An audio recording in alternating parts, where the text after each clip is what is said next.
Hello, hello, and welcome to yet another episode of My2Cents. I am your host, as you guys know, and I'm gonna be talking about a different topic today. Actually, different overall, even for me, even for people who know me, sorry, in real life. So I'm a Brazilian, as you guys probably know by now. Even those who don't know who I am face to face or even online. I am a Brazilian, and as you probably know or figured, here in Brazil, soccer is a pretty big deal. Most of my friends watch soccer games, or at least they at the very least know what's going on. And it's very rare for you to find a Brazilian that has never played soccer or has never seen a game or even doesn't have a team that they root for and they cheer for. So yeah, even I played soccer and I used to cheer for Arsenal. I used to watch a lot of UEFA Champions League when I was a teenager. And nowadays, granted, I don't do that as much. I don't really know what's going on in the soccer universe. But I do watch World Cups. I have a student that lives in Qatar, and next year's World Cup is going to be in Qatar. I have another student even that tried to go to Qatar. He passed his TOEFL, so he asked for my help. He passed his TOEFL with me, and he asked for my help to develop his recommendation letter in order for him to move to Qatar or to study there actually. Didn't work because at least from as far as I know, it's very difficult for you to actually go to Qatar as a foreigner. But yeah, the next year World Cup is going to be held there. The country has been investing a lot in their infrastructure, as you would expect, because obviously they're going to have a lot of tourism. When I say obviously, I'm accounting for the whole pandemic situation with COVID-19 to be somewhat dealt with by then, because I honestly don't know how people will react considering all the investors and sponsors that the World Cup has. I'm not sure if they're going to simply abide to the World Health Organization, or WHO for short, rules for traveling. Hopefully everything will sort itself out by then. And yeah, again, here in Brazil, soccer is a big, big, big deal. Everybody plays soccer, everybody knows about soccer, and even if you are a Brazilian who hates soccer, a lot of people around you will know and play and love this sport. And as most people know, it's a sport that involves a lot of money, right? It has a lot of money because it has a lot of sponsors, has a lot of investors. So I'm going to start talking about last World Cup, not last year's, it was back in 2018, before I get to the point of where I'm headed. Alright, so in 2018 we had a very unsuccessful World Cup, especially considering that our country has, at least we like to think that we have a very good history with soccer. But considering 2014 and how it ended, and considering 2018 and how it didn't even get that far, uh, yeah, that's not very interesting. That's not something a lot of people are concerning themselves and getting the gist of it. Anyway, so okay, we had a few matches in the World Cup, and we got out of Group E, the group stage. We had Costa Rica, Switzerland, and Serbia. And honestly, it was a pretty easy group to get out of. We won 2-0 against both Costa Rica and Serbia, and we tied with Switzerland. We got out of groups and we went to the round of 16 against Mexico, which we also had a 2-0 result, which is really good, right? We are not expecting to win the World Cup. Honestly, our athletes, our players weren't giving their best effort. at least according to me. Again, I'm not an expert. When I talk to some of my friends about football, if the guy is an avid watcher or an avid player or whatever, if the guy just loves soccer and they know me very well, meaning that they know how little I know about the sport, they barely even allow me the conversation. Like, hey Dan, shut the fuck up, you're talking about something you know zero about. I've been trying to change that. In fact, this episode is based on this. I'm actually trying to change that. For those who don't know much about soccer, we are the country in the world that has won the most numbers of World Cups. So we have won 5. We are penta. you know, we've won it 5 times. One time in 1958. Second time in 1962. The third time it was 1970. The fourth time 1994, and then finally the fifth and last time back in 22. And I was alive for 2 of them. I was born in 1991, so the fourth World Cup I was 3 years old. I don't remember, but the second one that I witnessed, I actually witnessed it. It was back in 2002, just a year after 9/11. So the world was still grieving a little bit, especially the Western world. And yeah, we had such a nice year in 2002. I remember politically people were happy, financially people were stable, and then we won the World Cup. It was great. It was really, really good. It was just like in 1970, we were in the middle of a military dictatorship. It was a very shitty time for most Brazilians. There are some people who didn't mind, and people who actually thrived during that time, but overall it was a shitty period. And back in 1970 Brazil. But I remember uh, golden years. That's what they called it, the golden years. Because we were having a lot of good things, and then we suddenly win the World Cup, and everybody's happy. And when you're reading any history book about Brazil, it's some mixed signals that you get, because people are talking about this terrible moment, and then it starts to get kind of good economically speaking back in 1968, and then in 1970 we win the World Cup. So there is like a few golden years there.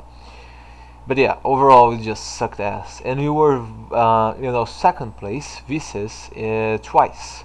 We were second place in 1938 and 1978. So in 1978 we were still in our military dictatorship.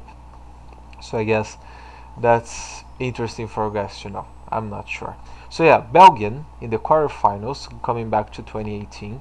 Belgium, after we just had our win against Mexico in July 2nd in 2018, we had our next game in July 6th in 2018 against Belgium, which we lost 2-1. We just scored 1 goal and Belgium scored 2, so naturally we lost. And I remember a lot of people were already so disappointed with Brazil's performance, because again, none of the teams we've been up against should be up to speed against Brazil, and they actually gave us a run for our money. Like, we won Serbia, Costa Rica, and Mexico for 2-0, but those weren't easy games. And against Switzerland we tied. So again, Brazil wasn't having a very good performance, at least up to what was expected of Brazil, because we have Neymar, and we had Neymar back in 2018, and Portugal had Cristiano Ronaldo, just like Argentina had Messi. The 3 big names of soccer, which I'm pretty sure they're still to this day. Nowadays, I have 2 students that really fancy a Brazilian player called Coutinho. But overall, our teams are full of stars, and I think this is kind of part of the problem. Everyone is trying to make their own place. I remember watching the games. There was no teamwork. There was no listen, again, I'm not an expert, but I remember when I was seeing those games and I was watching those games, I noticed there was no teamwork between the players. Each one of them wanted their own time in the spotlight individually. They didn't want to win as a team. Rather, it seemed like they wanted to win individually, which is quite hard when you consider there's 11 enemy players in the other side on the other side, sorry. So yeah, 2018 was bad. But back in 2014, things were tough, okay, because we got up to the semifinals. So we got destroyed by Belgium, not destroyed, but we lost 2-1 against Belgium in the quarterfinals 2018. And in the quarterfinals of 2014, we went against Colombia, and we actually scored 2 goals, and Colombia only scored 1. So it was a similar situation, however, in reverse against Colombia in July 4th, 2014. And we actually had uh, somewhat decent group: Croatia, Cameroon, and Mexico against us in Group A, from what I recall. I have some notes here. I'm not completely sure they are correct, so I'm sorry if I'm saying anything wrong. But anyway, we were up against Cameroon, Croatia, and Mexico. Now Mexico is a worthy opponent. We went against them in the round 16 in 2018, and they were in our groups in 2014. So we tied against Mexico. We won 3-1 against Croatia and 4-1 against Cameroon.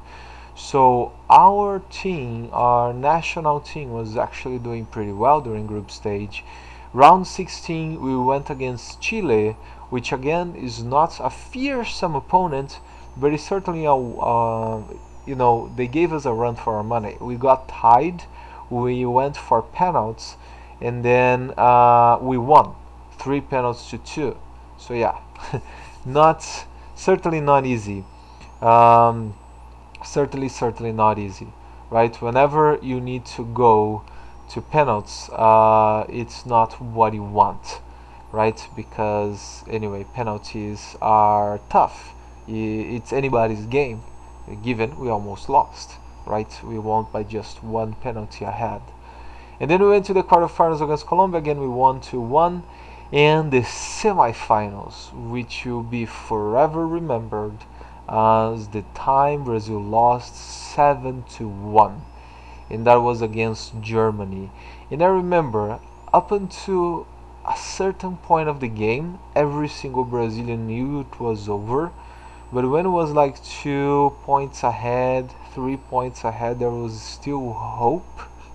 But then after being 4 points behind, we were like, nope, we are done, this is over. And I remember I didn't have the emotional resilience to watch the whole game. I was watching at my parents' house. I used to live with my parents back then still, and I just got up from my seat. We were eating popcorn or donuts, I don't remember, something greasy. I went to the bathroom to take a shower because I felt dirty, and you can tell that I may be taking this too seriously, but listen to me. That's all I did. I got up from the couch, I took a shower, I came back, we had lost. I missed nothing. If you think that is an exaggeration, just think that a lot of Brazilians just became so depressed. We don't have a history of killing ourselves, but we had people angry, we had people sad and depressed.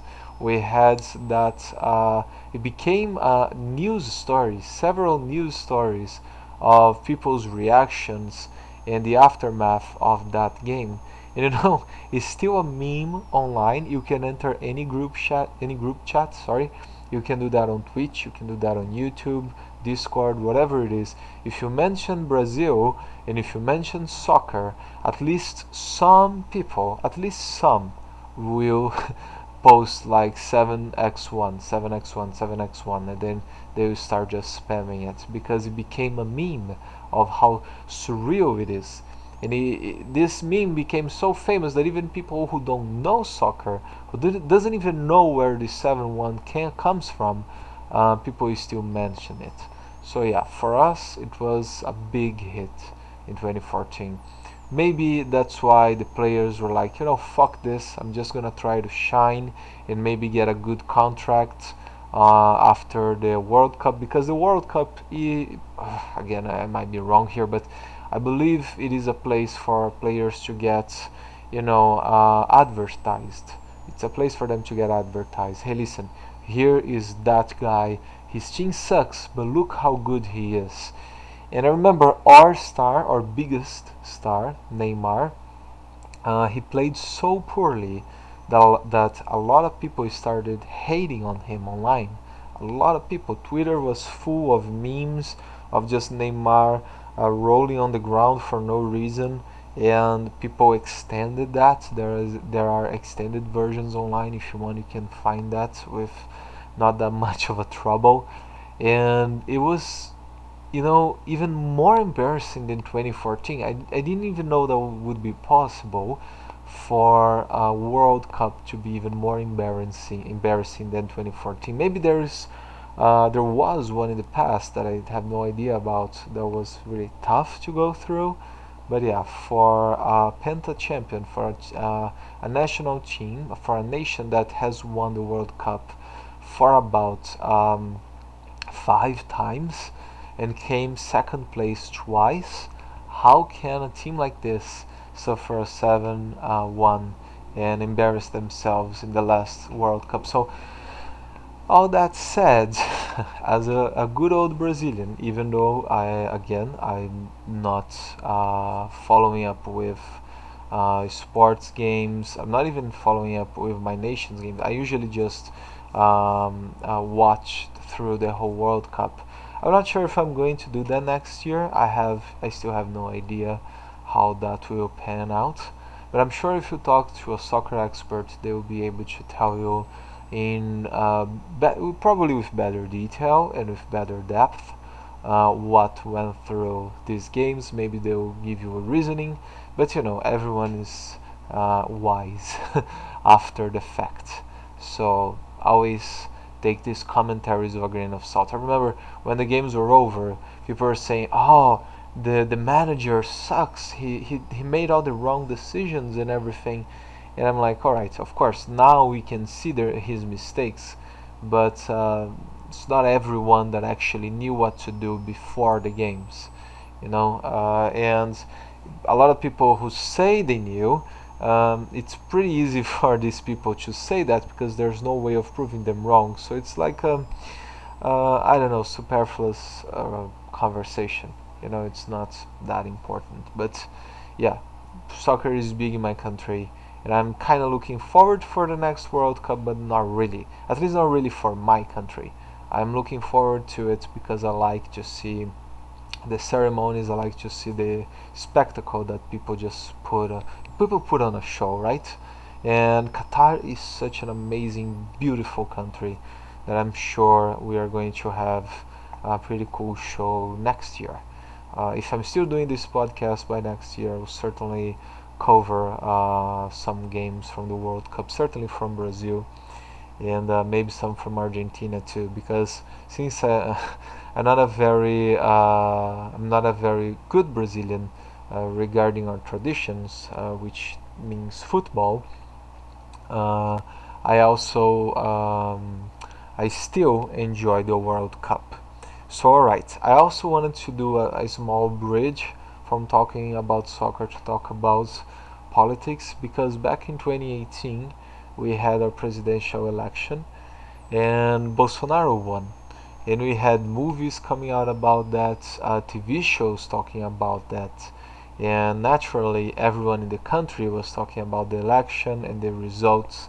And honestly, we've been doing that ever since the election happened, because I don't know if you guys have that in your countries, if it's like that in other countries out there, but here we have the habit of creating heroes.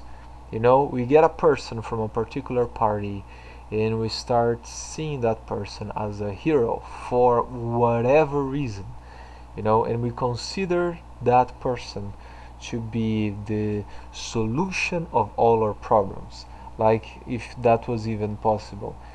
Jesus Christ could come back from fiction and from history together, win the election, be president for 4 years, that I'm not sure if he would be able to do much. A lot of Brazil's problems would take several years for its solutions. So I'm pretty sure when we talk about social issues, poverty, education, that alone would take at least 2 decades. All right. I'm not an expert, but I actually know a lot more about this than I knew about soccer. Right. So again, the name of this podcast is My2Cents for a reason. I'm just here giving my opinion, but I honestly believe that when we are talking about politics, most Brazilians they like to godify. I'm not sure if this word is correct, but people like to godify. Actually, let me check. Why not? You know, people like to do. Um, yeah, no, maybe I'm wrong. Anyway, turn people into gods. Okay, that's what I meant. Apparently, I just made up a word. People like to create these, I don't know, surreal images. Like we had that back with Lula about 15 years ago, and now we have that with Bolsonaro into the opposite side. Now Lula is coming back, which is carrying Bolsonaro's people away. But then I'm here thinking, why? Why are we putting a name against another name, a person against a? Oh, it's what this person represents. It's what matters. Listen, buddy. Yeah, sure, I get that idea. In theory, I get that idea. But in reality, it's not what happens. In reality, these people are turning to gods, like if they are going to solve all of our problems. And of course they won't. They're just one person. I personally don't abide to any of these two guys. I think they have both positive and negative qualities. If I were to choose between them, I'm not sure which one I would. I probably wouldn't even vote, which has a whole list of problems in itself. But I'm not sure, like, I don't want my name in any of their lists. Oh, I have a lot of friends. Okay, I have a lot of different types of friends. I don't have a lot of friends, but I have different types of friends. And we have people who affiliate themselves more towards the left, and I know people that affiliate themselves more towards the right side of politics. So naturally, the people more affiliated to the right side, they tend to be more conservative, and some of them are forward with Bolsonaro. They still consider themselves Bolsonaro voters, what we call him Brazil Bolsominions. Some of them just say these words, which is kind of offensive, you would think, but apparently some of them don't care. And for them, it would be a clear option, because the Bolsonaro's nemesis, which is Lula, the guy I mentioned just a few minutes ago, um, people believe him to be the devil. Some people actually believe him to be the devil. Now, if that's not the most stupid thing you've ever heard, if that's not the stupidest, sorry, not the most stupid, if that's not the stupidest thing you've ever heard, I don't know what it is. But yeah, they think the guy's gonna bring communism here. Listen, we have another problem. People are deeply polarized, if you didn't get that idea already. So you cannot have like social politics. You cannot look to the poor, not even a glance, not even for a second, that people are gonna think you are a communist. So if you vote for Lula, for people who are more affiliated to the right side of politics, if you vote for Lula, you are affiliating yourself with crime, you are affiliating yourself with the devil, you are affiliating yourself with communism. If you think this is stupid, and then you're like, okay, people affiliated with the right is just too retarded, you should vote for Lula, and then you look to Lula's side, and you see a lot of people thinking that back in his time things were perfect. Brazil was an example in the foreign world. You know, you as a foreigner, if you're listening to this, let me ask you something. Have you ever heard of Brazil before this podcast? And if you did, have you ever heard of our representatives? Have you ever heard about Lula? And have you ever heard of Bolsonaro? And what are your thoughts on them before you heard anything from me? Because I'm actually curious. When I ask my foreign students and when I ask my foreign friends, none of them seem to know too much about that. How? People don't usually know too much about their own country. It's too much to assume that Lula was a hero for foreigners. You know, he was an example for foreigners. No, I think he came out in a few magazines, and if you compare him to Bolsonaro, his articles were mostly, people just talking good things about him. When you check the New York Times, Bloomberg, when you check BBC, they're just trashing Bolsonaro all the time. So I guess if you analyze from that perspective, yes, Lula has a much better reputation than Bolsonaro has overseas. But then again, those aspects are part of each strategy, right? If you noticed, Bolsonaro is not the brightest man ever, but he does those things on purpose. I don't know if people realize that, but it is part of his strategy. Sometimes it backfires, sure, but to say that he's simply playing stupid is too naive. You know, he most of it is part of his strategy. Now, obviously, I'm not siding with the guy. He's a nutcase. He's a complete nutcase. He's not prepared to do what he does. Even though some parts of some ministries are actually doing a good job. I don't think. Listen, if he's an idiot, what am I, right? If I call Bolsonaro an idiot, what the fuck am I? Because he is an idiot made president. If I'm so smart, why am not the president? I know this is a very stupid way to look at it. I'm just saying. When I call him stupid, I'm not automatically calling me smart. I just think over more often than not, he overplays his hands, and I think Lula was more strategic than he is. And yeah, but I wouldn't vote for him. He sold his party, he sold his time in government completely, just completely. He had over, I guess, he got into a point that his successor, Dilma Rousseff, had up to 82 or 84 ministries, when in reality we need like a dozen, maybe a little more than a dozen. So yeah, they got completely sold out. They had their hands tied so much that many of their promises were never even close to see a day in the sun. They weren't even close of the daylight. They never happened. So it was a lot of empty promises. So how can I trust that? You know? So I can't trust either. If I was forced to choose, if I had no choice, it would be no way in hell that I would vote for Bolsonaro. So yeah, if I had to choose between one or the other, I would choose Lula, I guess, just because I think Bolsonaro is the worst president Brazil has ever had. I really like history. I've been studying history since my teenage years, and I've studied the story of several presidents. There's a YouTube channel that if you guys are Brazilian, or even if you're not Brazilian but you know Portuguese, you should check out. It's called Buenas Ideias from Eduardo Bueno. It's an amazing history channel here on YouTube. I think you guys would enjoy it if you know Portuguese.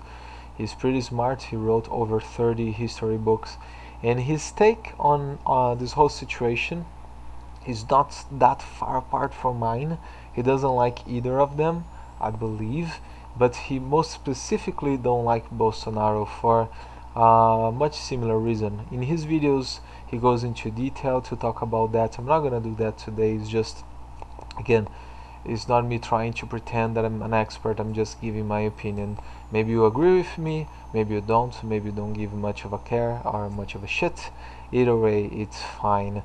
I just think that in a country that reflects its history and reflects its government a lot based on how people are doing emotionally, in such an extent that even World Cup results can influence how history books go about a period in history, even though they are talking about the government, tells you a lot about how our culture operates and how damaging this is, right, for us, for our future. What does it mean for our future? Like, we had several cuts in education recently, and I have some friends that are academicians, and they are honestly concerned.